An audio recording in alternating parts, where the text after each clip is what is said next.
నమస్తే మా లలితమ్మా. నమస్తే అమ్మా. ఏమ్మా భోజనాలు ఈరోజు? రాగి ముద్ద అమ్మ, టమాటా పప్పు అమ్మ, వైట్ రైస్ అమ్మ, గుమ్మడికాయ ఫ్రై అమ్మ, వడియాలు, ఊరగాయ అమ్మ, మజ్జిగ, సలివిడమ్మ, ఆకువక్క, అరటిపండు, మంచినీళ్ళు. అమ్మ నాన్న ప్రేమ, అభిమానులు ప్రేమ అమ్మ. ఓకే అమ్మా, థ్యాంక్ యూ, వెరీ గుడ్. ఇదండి ఈ పూట మన భోజనము.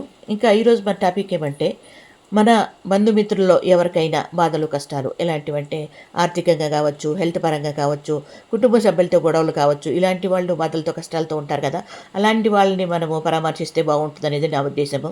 ఎందుకంటే అలాంటి పరిస్థితుల్లో ఆ బాధలు కష్టాలు తట్టుకోలేక వాళ్ళు మన బతకడం అవసరమా అని ఎంత నిర్ణయం కూడా తీసుకునేస్తారు. అలాంటి వాళ్ళకి మనము కొంతవరకు మాట సపోర్టు మేమున్నాము అన్నట్లుగా మనం సపోర్ట్ చేయగలిగితే వాళ్ళకి కొన్నంత ధైర్యం వస్తుంది అనేది నేను అనుకుంటాను.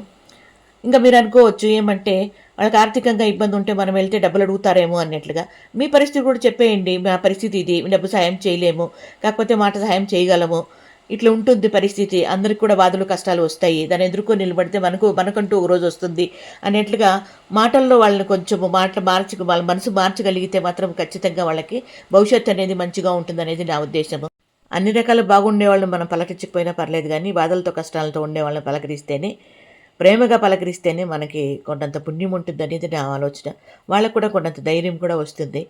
అంతేగాని వాళ్ళని చూసి నవ్వుకోవడము, వాళ్ళకి మనసు గాయపరచడము, ఎగతాళి చేయడము ఇలాంటివన్నీ చేయకుండా ఉంటే ఇంకా మంచిదనమాట.